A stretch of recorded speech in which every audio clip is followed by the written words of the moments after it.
our session entitled, So You Want to Write a Personal Finance Book? A Primer on Publishing and Promoting Your Future Book. I'm Axton Betts Hamilton, and my co-presenter today is Barbara O'Neill. In this presentation, we will introduce ourselves. We'll then talk about the 5 steps of publishing a book infused with our experiences. We'll then talk a bit about the legal implications of publishing a book, and then we will wrap up with some inspirational guidance for you. So again, I'm Axton Betts Hamilton, and I'm author of The Less People Know About Us, A Mystery of Betrayal, Family Secrets, and Stolen Identity. This book received the 2020 Edgar Award for Best Fact Crime. It was also shortlisted for the Indiana Authors Awards in the nonfiction category. And my book is published by Grand Central, and they are an imprint of Hachette, which is one of the, what they call the big 5 publishers with traditional publishing houses. And a little bit about how traditional publishers work is that you identify a literary agent and agree to work with them. And then your literary agent works with you to develop a book proposal. And then that book proposal is sent by your agent to editors at traditional publishers in the hopes that at least one will be interested in working with you to expand that book proposal into a full-length book. And I'm not a full-time author. This isn't my career by any means. My full-time job is I'm an assistant professor of consumer affairs at South Dakota State University. And now I'll turn it over to Barb. Thanks. I'm Barbara O'Neill, and this is actually my 6th book that I'll be talking about today. I published 2 books in the 1990s, Saving on a Shoestring and Investing on a Shoestring, with a traditional publisher. And then I published 3 other books with colleagues in cooperative extension through a publisher that was based at Cornell University. And they did a number of publications for people in cooperative extension. So my publisher is Atlantic Publishing, and they're based here in Ocala, Florida, which is where I live now. And they are a hybrid publisher. And what that means is that if you think about the 3 different types of publishing, there's the traditional publisher that Axton talked about. There's also self-publishing, which you do everything yourself. And a hybrid publisher is somewhere in between. So they perform a number of the services that a traditional publisher will provide to its authors. But in return, you as an author have to put in some of your own resources. In other words, partially fund your book. So it's not total funding like you would have with self-publishing. So that's why they call it hybrid, because it's hybrid not only on the details of the publication, but it's also hybrid on the funding mechanism. So a lot of people aren't aware of the fact that there are hybrid publishers. And it was actually Axton who sent me the name of Atlantic. She knew I was moving to Ocala and suggested that they might be a venue for my book. So just like Axton, book publishing isn't my day job either. So I am the owner and CEO of a company called Money Talk. And I've been working full-time as a financial education entrepreneur since January. And prior to that, I was a county extension agent and an extension specialist in personal finance and a distinguished professor emerita at Rutgers University. Okay, so now we're going to transition to talking about the 5-step process of publishing a book. And I do want to say that while publishing a book is a 5-step process, it can feel like a climb, hence the picture on the left of the very long flight of stairs. sometimes when you're going through these different steps, it can feel like you're never going to get done. And particularly writing the book can feel like a very lengthy process. Going through the editing process can feel very lengthy. And personally, for me, the promotion process, it's still ongoing. It's really a never-ending process. And at times over the past year, since my book has been out, the promotion process really felt like a climb, and it at times was exhausting. So be prepared for lots of time to be invested, and also be prepared for the likelihood that there are going to be times where you feel very exhausted with this process. That's not meant to discourage you, but it's meant to give you a realistic sense of what it takes in the ebb and flow of writing a book. So step one is you need a creative title and content that is new or approached from a different vantage point. So I should start by saying that my writing a book was kind of an accident.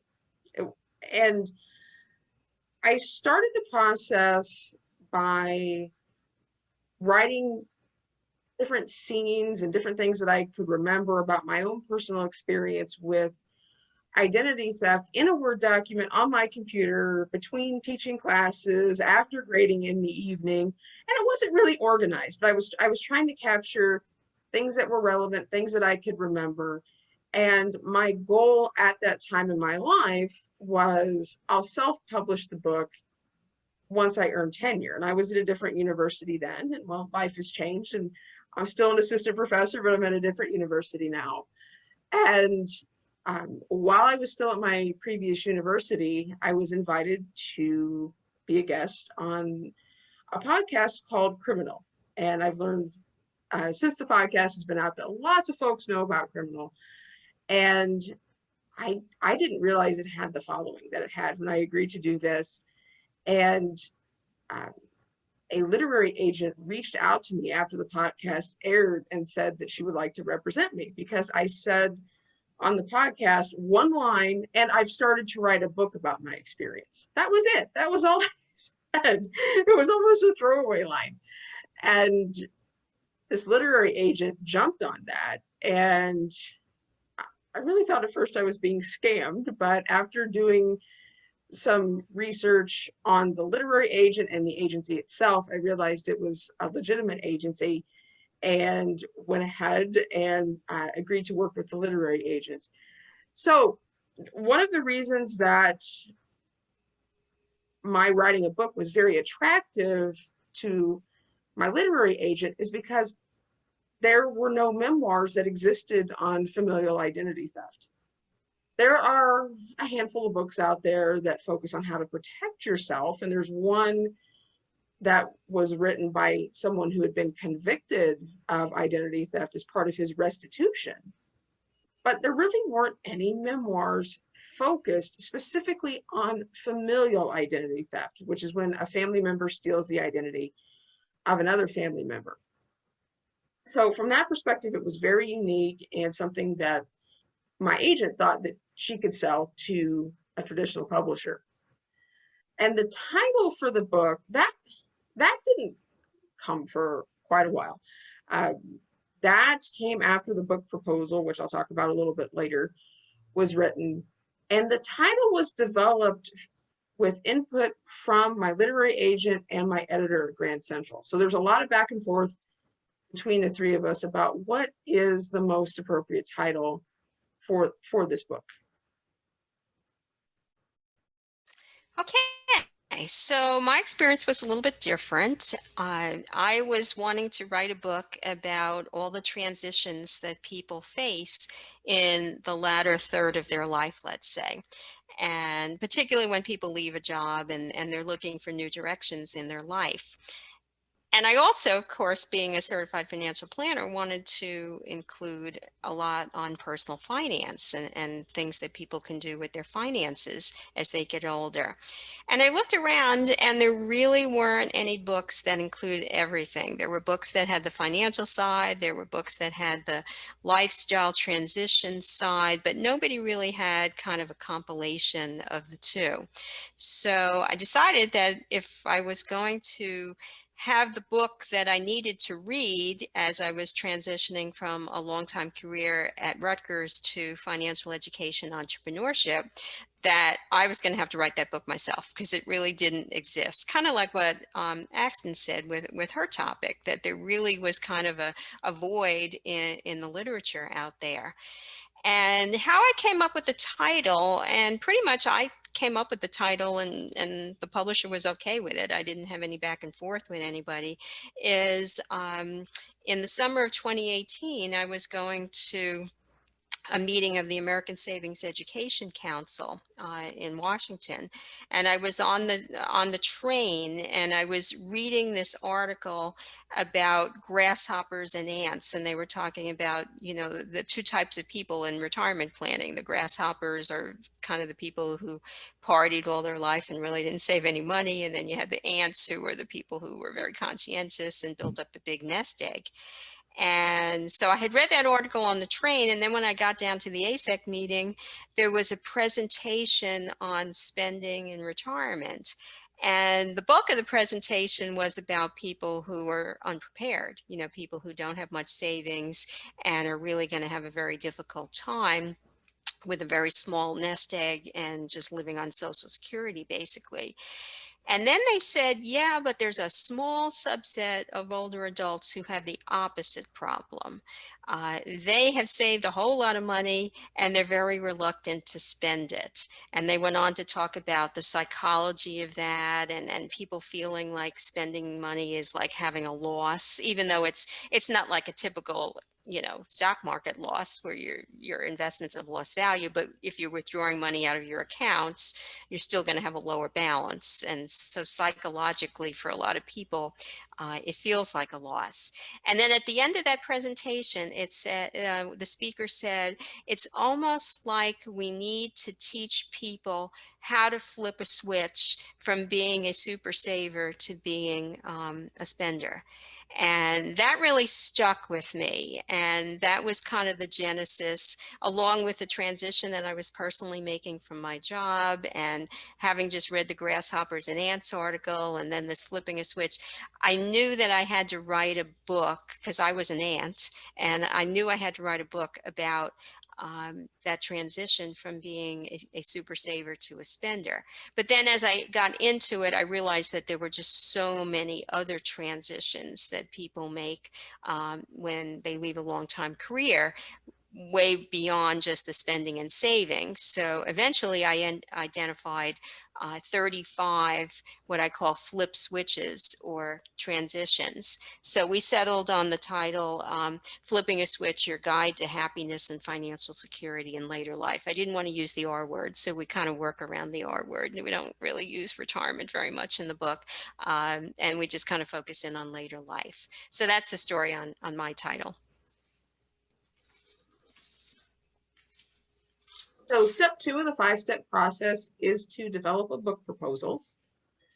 And with my book proposal, what my agent thought was best was, after taking a look at my book in progress, which again was 20,000 words of different scenes that weren't in any particular order, she thought that the best thing to do was to hire a ghostwriter who had experience with formatting book proposals, to work with me. And as part of that process, that ghostwriter asked me questions to, you know, to develop scenes a little bit more, you know, to add some details in places where I hadn't added detail. Because again, when you're writing about your own experience, there are things that you consider to be normal that are just part of everyday experience, and you tend to assume that everybody else experiences life the same way. And that's not true, particularly when you're writing about your own experience as a victim of crime. Um, she also, as part of the process of formatting book proposal to the publishing industry standards, developed a list of characters and their descriptions. And we had a lot of discussion about that. You know, lots of questions, lots of very personal questions about my family members and people I went to school with, and you know, former friends of the family. And you know, I had to dig a little bit deeper and do some more research to answer her questions. But ultimately, she took my 20,000 words and reformatted that into a book proposal that was in an industry acceptable format, included those character descriptions. So once that book proposal was complete and my agent liked it, she sent the book proposal to 25 editors at traditional publishers with the hope that at least one would be interested in working with me to develop a full-length book. Okay, that's it. Yeah. Okay. So my story is completely different. I decided that I was going to try to submit to book publishers myself, no agent, no, just do it yourself, Barb. And so I looked around first at a number of books that had recently published in the personal finance space, and looked at the names of the publishers, and quite a few were written by or published by Wiley.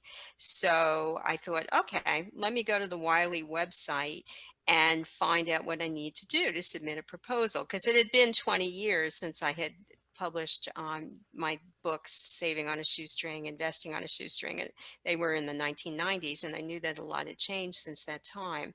So I went to the Wiley website, and literally in an afternoon, probably 4.5, 5 hours max, banged out the proposal. And it was, you know, 7 pages. It'd be very simple to do, kind of like similar to an awards application or a grant application. Just kind of, you know, followed the sections, and if they wanted a section on marketing and competing books, I just kind of gave them what they wanted, just like if I were writing a grant, and sent it off to Wiley, and got rejected.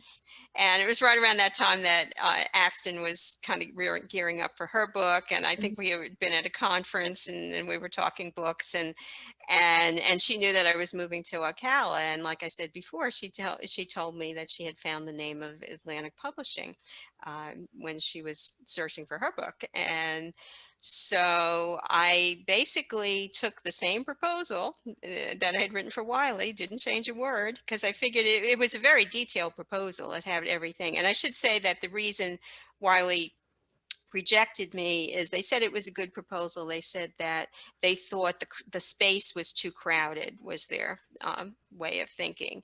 And I tried to tell them that this was not just a personal finance book. It wasn't a lifestyle book. It was a combination of the two, but they didn't kind of go for that. So I sent the same exact proposal that I sent to Wiley to Atlantic Publishing. And it just so happened that I was going to be going down to Ocala, because I closed down my house in July, and then we had to go back in August of 2019. And I just reached out to them and requested a meeting. And lo and behold, the meeting turned out to be the president of the company and the head person, and you know, that was like the acquisitions editor and everything. And I didn't have anything to show them because I hadn't started writing it yet, but I had 5 books that I had previously written. So I toted in all 5 of my books and said, this is what I've done. This is what I can do again. And 1 week later, I got a contract. And so I did it all by myself. And I was at the FinCon conference in 2019, and I was like running around saying, I got a contract, because I was so excited to have that. And then, of course, once I got the contract, that was in early September of 2019, then I started writing. So the first part of the book was written when I was still working at Rutgers in New Jersey, and then the book was finished when I transitioned down here to Florida. So I wrote every word of the book myself after receiving the contract, and I did not use a literary agent. So when I start receiving money on my book, which should be soon because it just came out a few months ago, it will be kind of paying me, and I'll explain a little bit more how the hybrid works with the finances a little bit later. But that's my story. So again, two very different paths to getting a book published. So step 3 of writing a book is to research the content and sit down and write the book. And for me, because this is my personal story, and the research involved interviewing former friends of the family and extended family that I hadn't spoken with because of the identity theft situation, and in at least 20 years. So I had some very awkward phone calls, very awkward visits, just showing up on folks' doorsteps and asking some really hard questions. And I also reviewed my childhood diaries. So I started keeping diaries when I was pretty young, probably 3rd grade is when I started. And my identity theft story actually started when I was in 5th grade.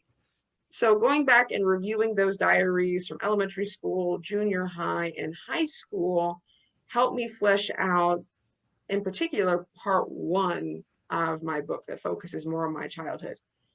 Looking at documents was something else that I did, both online and documents that were in my family's possession, and including the perpetrator's possession, and trying to analyze what they did and why. Also looking at photographs and trying to identify people in those photographs that I didn't necessarily know, and then tracking those people down and then going and interviewing them to see what they could remember and what they knew about my family. So really interesting research process. I felt like a cold case investigator at times, going and interviewing people. And that included going to my mother's class reunion after she had passed away, her 40th class reunion in a town in Ohio that I had no affiliation with, didn't know any of the people there. But through Facebook, I figured out when the reunion was going to be, and I just made an appearance and started having, some tough conversations with people. So again, felt like a cold case investigator for a number of years, through this research process. So as I mentioned before, I wrote my book in kind of a catch-as-catch-can manner. It wasn't something that I devoted, big chunks of time to do at first, because I was just writing down things that I could remember, sketching out different scenes that I thought were meaningful, and just dumping them into this Word document on my computer. And that was, in between classes, and, after grading papers in the evening. And it wasn't something that I purposefully devoted a lot of time to from 2013 to 2016. And again, the literary agent reached out to me in 2016 after the criminal podcast to say, hey, I'd like to represent you. Let's do this. And the book proposal was developed in early 2017, again, with the assistance of the ghostwriter. And the bulk of the book was written from early 2017 to 2019. So, even though we didn't have, I say we, meaning me and the literary agent, we didn't have a contract until September of 2017. My agent was optimistic enough that we would receive a contract that she wanted me to start writing. So I did. And I kept telling her, this isn't going to happen. This isn't going to happen. I'll believe it when I see it. And she had more faith in it than I did. And again, we successfully received a contract from Grand Central in September of 17, and my book was published on October 15th of 2019. Okay, so again, my story is a little bit different. I knew my title, Flipping a Switch. I knew what I wanted to write about, which was all the transitions that people face in later life, both financial transitions, social and lifestyle transitions. And I needed to flesh those out. So, and I knew that I would have a number of chapters that would end in a 10 or a 5, because I just tend to write that way. So it was going to either be 25 or 30 or 35 or 50. I wasn't sure, but I figured it would just be some kind of rounded off number, because that's what I always did with all my extension publications. So I just started reading. I would just either see links on my Twitter feed, because I was following a number of people who were writing in the kind of the retirement space. And I probably altogether read over 500 blogs, blog posts that came out, and then probably at least 100 journal articles, because I wanted it to be a mix of information that was kind of more people's perceptions, but also, what was the empirical research saying, particularly on the investment side, when we're talking about withdrawals and having your money last as long as your lifetime and that sort of thing. So a lot of reading went into place. And then as I started reading, I started identifying different transitions that people were making.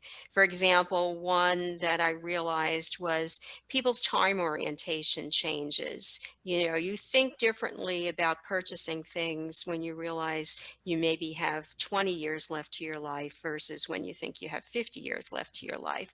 And so I started making an outline of what the chapters would be.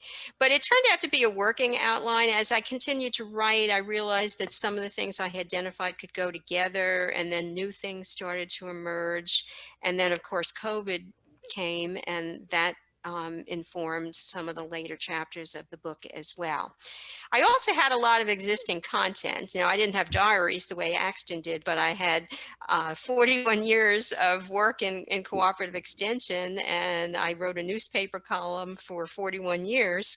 And so I had a lot of old newspaper columns and blog posts and other content that I had developed from Rutgers that I was able to use as well. And then I also wanted to get a lot of personal experiences. So I set about interviewing friends and family members, and really just probing, particularly people who had left the workplace longer and had some insight as to how their lives had changed and decisions that they had made. So I interviewed them as well. And all of those folks are listed in the acknowledgments in my book. And so in total, it took me 9 months. Now, again, I was working full time from September to December. I was working full time at Rutgers. And from January to May, I was pretty much working full time as a financial planning or financial education entrepreneur here in Florida. So like Axton, it was a little bit catch as catch can, although I had a goal. I had written about 18 chapters when I left New Jersey and moved to Florida, and we wanted to bang out the rest of them and have it be done by April. So it became an issue of math, and we just looked at how many weeks were left and how many chapters were left, and I needed to write about 2 chapters a week. But my chapters were intentionally short. They were about 1,200 words. So it wasn't overwhelming, and I was able to fit that in around my client projects as well. So it was a pretty quick process because we wanted to move it along, and we had deadlines, and I just wanted to get it done and be able to move on from there. And of course, launching a business full time, I was thinking of the book as being a way to kind of establish my brand and to keep my name out there, and not have people think that I retired or anything. I just moved on from Rutgers, and so the book was part of that branding philosophy as well.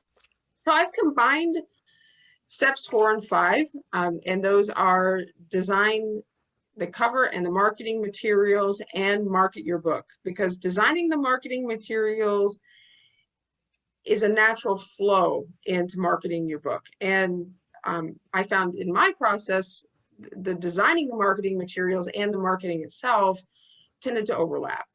So with the cover, uh, there were staff at Grand Central who designed the cover. And I'm going to be honest, the first few versions were absolutely terrible. My agent and I agreed on that.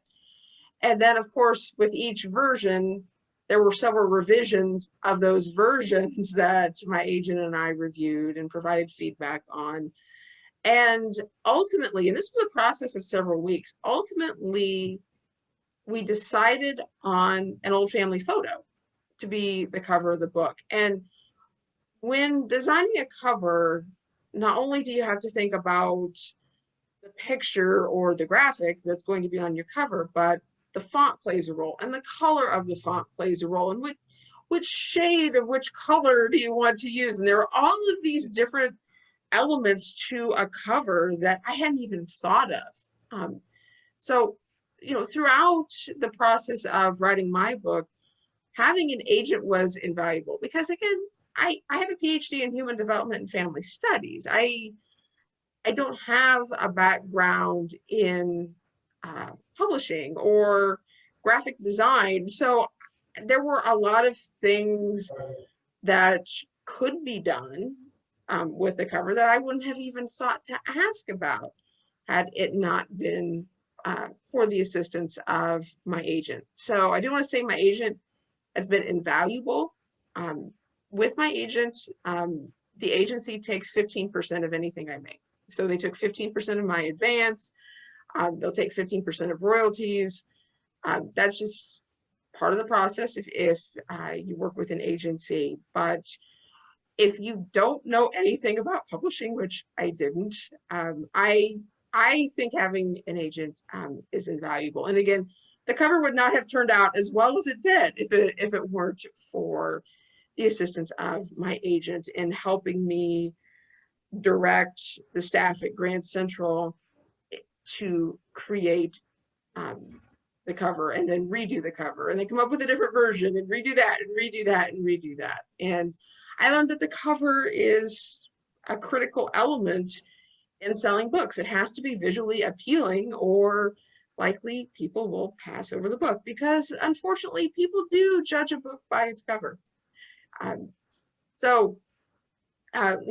Throughout this process, I've learned a lot of interesting marketing things that go even beyond the cover, which I will cover a little bit later in the presentation, but now I will turn it over to Barb. Okay, so again, my experience was so different. I mean, I think it's great that we're both talking about our experiences because we couldn't be more different in the way our books came about. So in my case, again, working with a hybrid publisher, one of the services that they did provide was all the graphic design, and the book cover was part of that. So what happened is they created several samples, different colors, different light switches, different layouts, and I picked one. So what you're seeing on the slide there is the one that I actually came up with. One thing that was happening around that same time is I had joined the FinCon Authors Helping Authors Facebook group and was starting to engage quite a bit with other authors who were developing books at the same time. And a big discussion arose on the portal about whether you include credentials on your book cover. I opted to do so. I ran it back and forth between my book publisher, and they were like, well, I think you should, because you have a PhD and you're a certified financial planner. Your readers should know that. But there were some people who were wondering in the FinCon group whether, that would be intimidating, like people maybe don't want to hear from an academic with a CFP. But that's something that you'll have to decide if you write a book is do you want to put your credentials out there on the cover? And I guess that's kind of a personal experience. I wanted to have a light switch. I remember the day that I met with the president and the higher ups at the company, they were telling me about one of their authors who I guess was particularly high maintenance and had to go through like maybe 20 different different shots of her face because she wanted her teeth to be whitened and her hair had to just to be so. And I was like, no, I'm not into that, having my picture plastered on the book. I wanted to have a light switch because, you know, it just tied into the theme of the book. So they provided all of that graphic design, and not only the front cover that you see, but of course the back cover as well. And I worked with them to come up with what we have on the back cover is kind of a summary of the book. And then of course the extra things that they add in there, like the name of the publisher and everything. So your back cover is important as well. Some people will get quotes from people.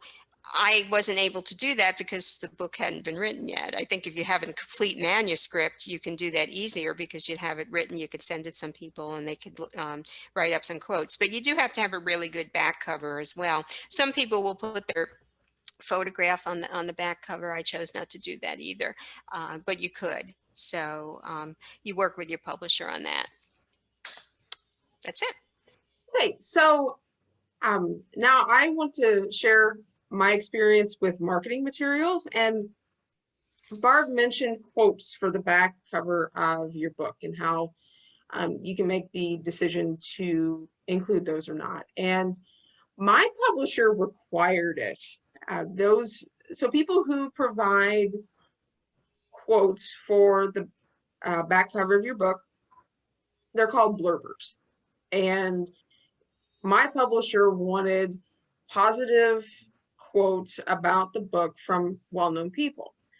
So once the full final draft of my book was completed, we developed a list of potential blurbers, and they received galley copies, so unpublished copies of the book, so they could read it with the stipulation of, you know, here's a free book, but we want you to write a positive blurb that we can include on the back cover. And this was really hard for me because it felt like tooting my own horn a little bit, and I tend to not do that. And it just seemed so awkward of trying to create a list of people that we wanted to say something positive about the book, because it felt kind of leading. But this is something that is pretty common in the publishing world, particularly with traditional publishers. And my editor wanted to ask some of the authors that she had worked with, like Nancy Grace. Nancy Grace blurbed my book. Why? Not because I have a connection with Nancy Grace, but because my editor is Nancy Grace's editor. So Nancy Grace read my book. She wrote a blurb about it.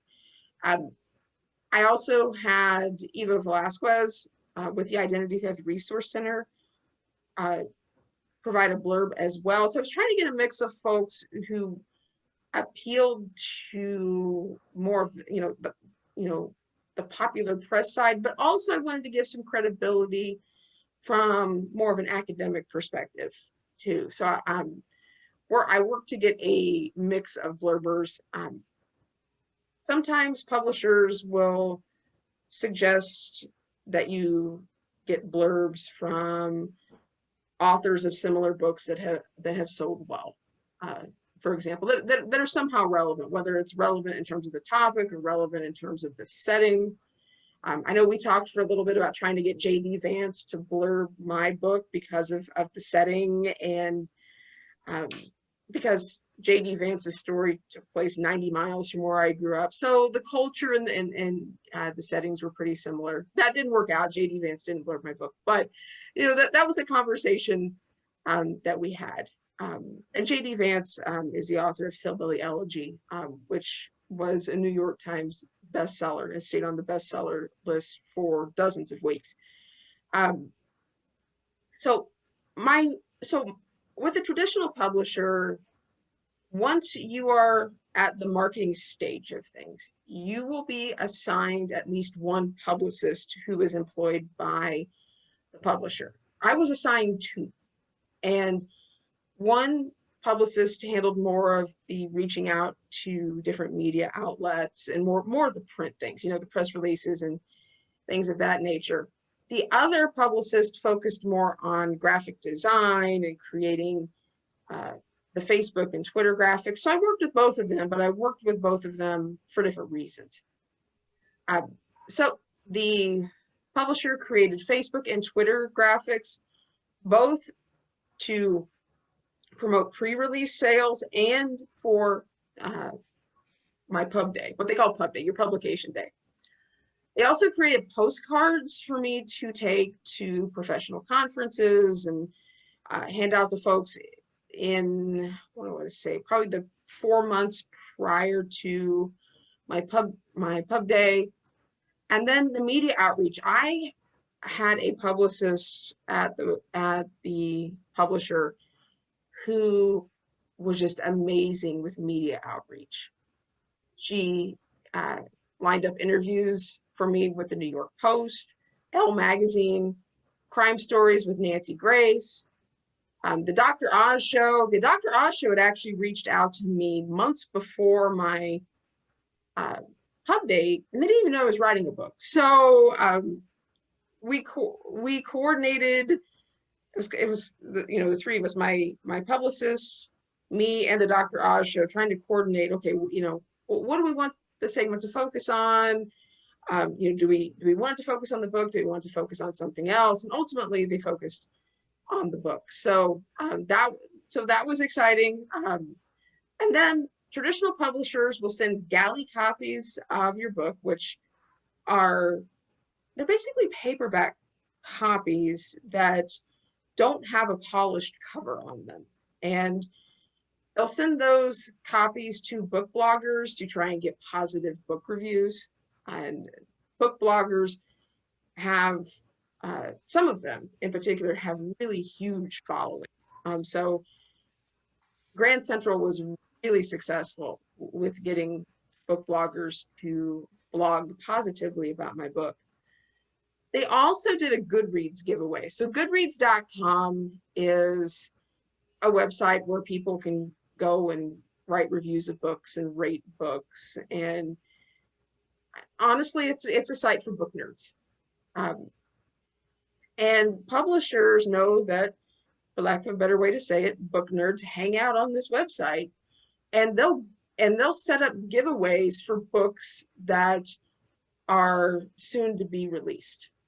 So Grand Central set up a giveaway of 25 copies of my book to create buzz and excitement about my book. And there were thousands of people who signed up for the Goodreads giveaway, and they only gave away 25 copies. So there were a lot of disappointed people, but the hope from that was that everyone who didn't receive a free copy would go out and buy a copy. So that's part of creating the buzz and the energy around your book that these Goodreads giveaways can do.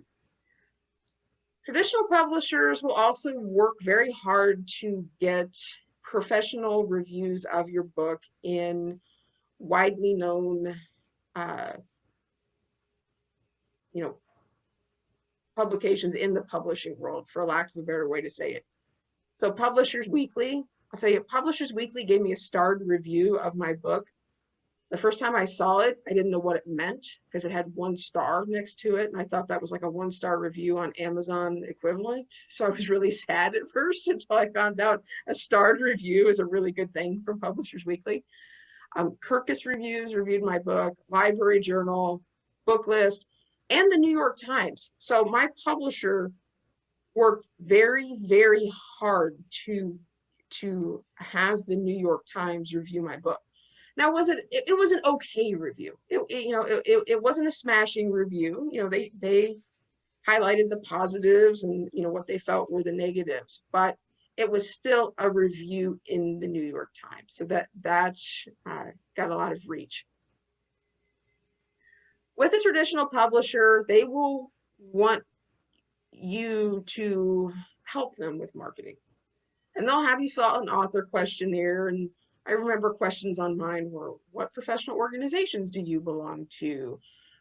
What relationships do you have with media? And, please provide their contact information. So they want to use your connections in addition to the connections they have. So I had book signings with local connections back where I grew up. And I've had some book signings here in South Dakota as well, because South Dakota has really adopted me, especially since I'm an Edgar Award winner. They're receiving a lot of attention here as well, even though I'm not a South Dakota native.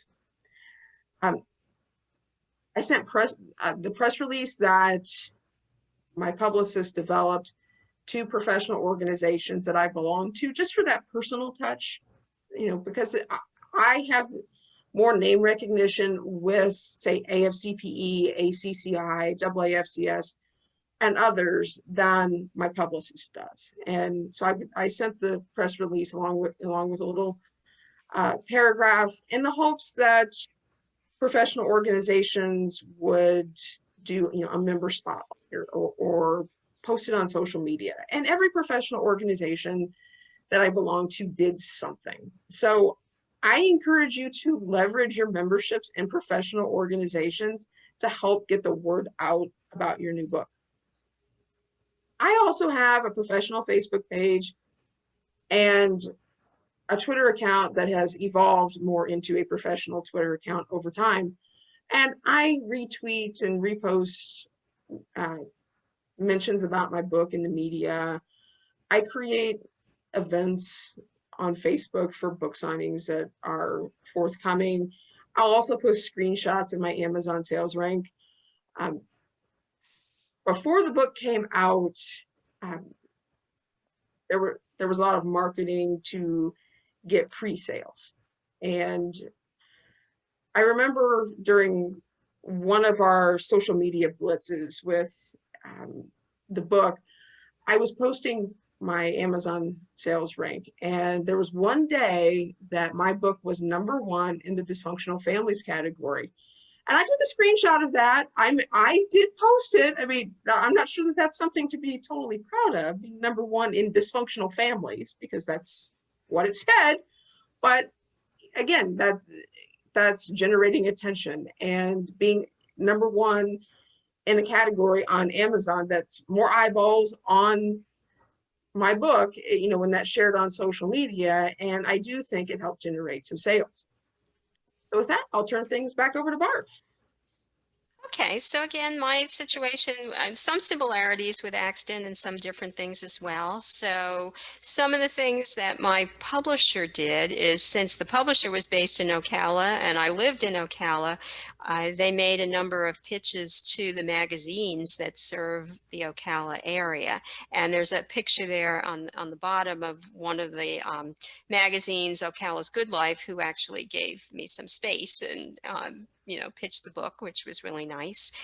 They also helped me to develop a website. This was an option. I had been thinking about having a website anyway, and it wasn't something that I was able to do when I worked at Rutgers, because there would have been all sorts of conflict of interest rules. But since I was a free agent, so to speak, when the book was finished, I decided to go with that and create a website, not just for the book, but also for my business called Money Talk.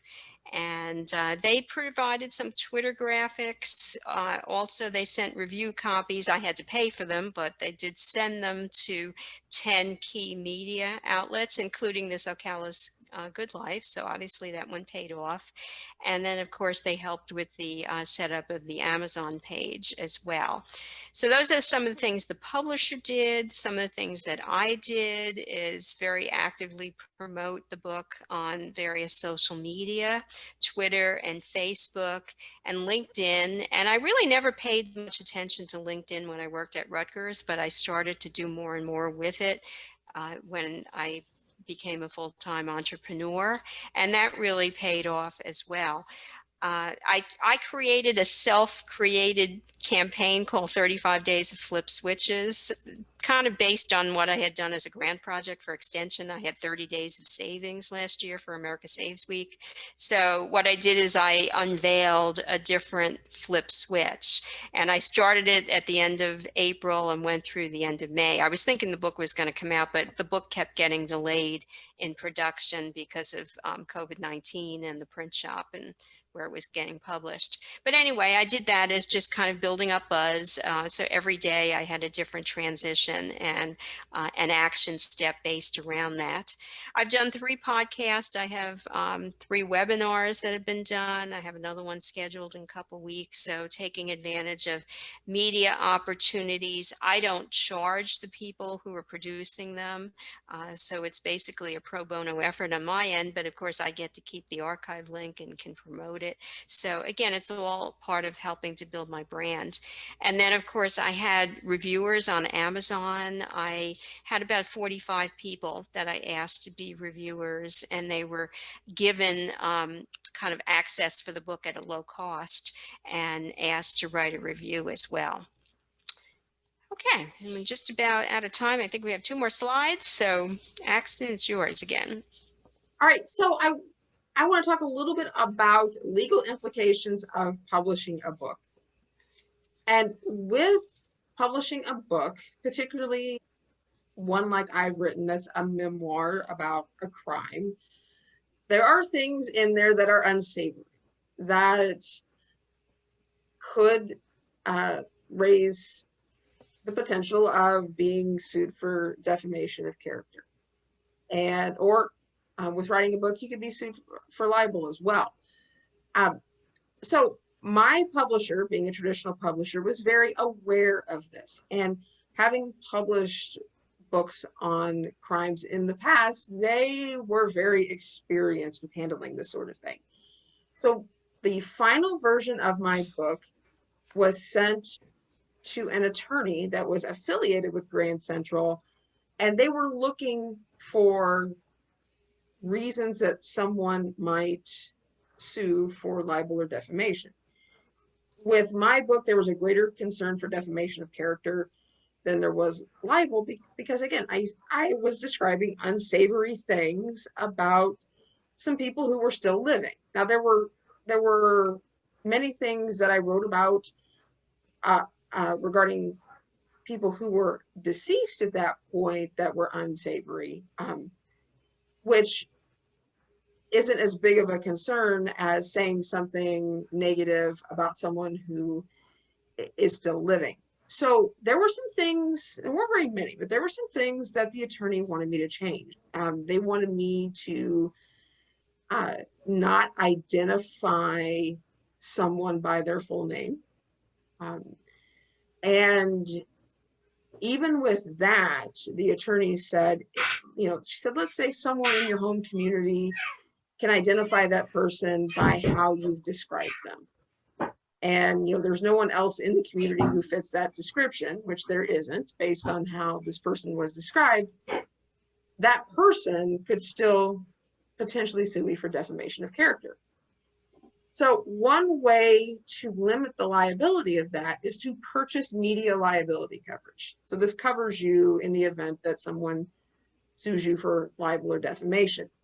I purchased media liability coverage through the Authors Guild. So I joined the Authors Guild, and they're a resource for authors, and they provide legal resources and advice and different publications that you can look at to help you with promoting your book or marketing, those sorts of things.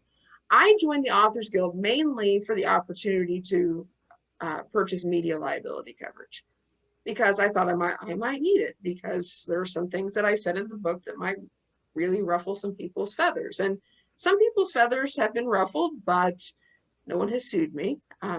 I likened it as to people who who don't like seeing the truth.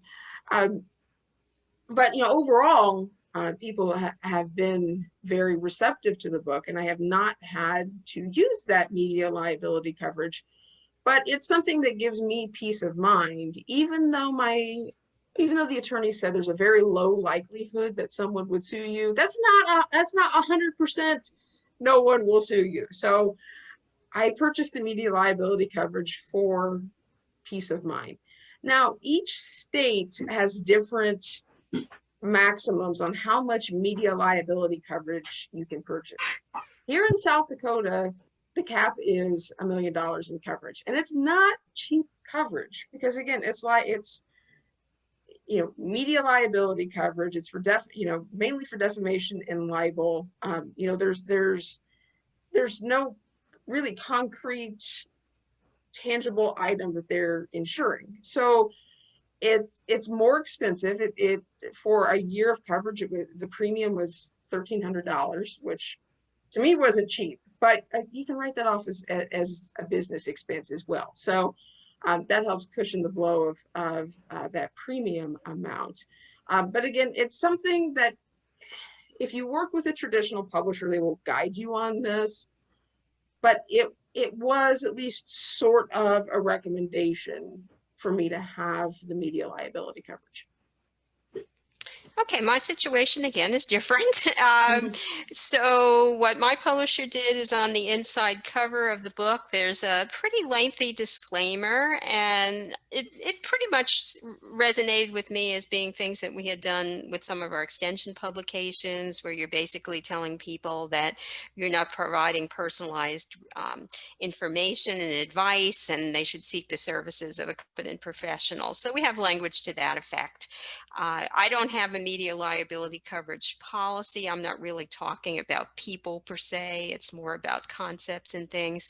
But I was very careful to make sure that everything that I cited, every blog post was acknowledged. I have very extensive references at the end of each chapter to make it clear that there were sources for my material and people could follow up on those if they'd like. I also have a personal umbrella policy of $2 million, and that includes coverage for slander and libel if I were ever in that situation. But the other thing I would say legally about publishing a book is just you need to read your contract very carefully, and particularly if you don't have an agent that's working with you, all the more reason to really make sure you understand it, what you're on the hook for as far as expenses, what your rights and responsibilities are. So I added it up, and over the course of the 9 months that I was working on the book, I paid Atlantic Publishing a total of $5,600 and change.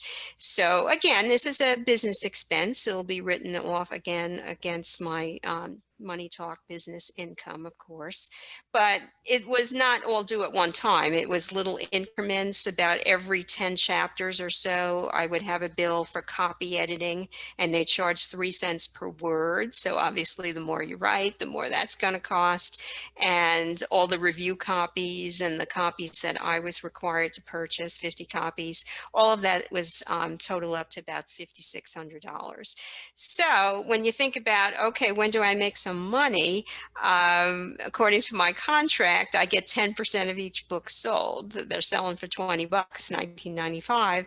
So I need to sell just short of 3,000, but it's actually going to be a little bit more, because initially there was about a week and a half when the books were only selling for $1.99 to boost the Amazon rating and to get the word out there.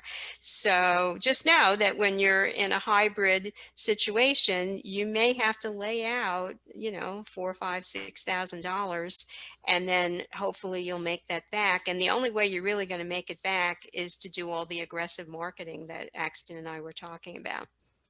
Okay, and to wrap things up, we just want to say anyone can write a book regardless of their education or professional title.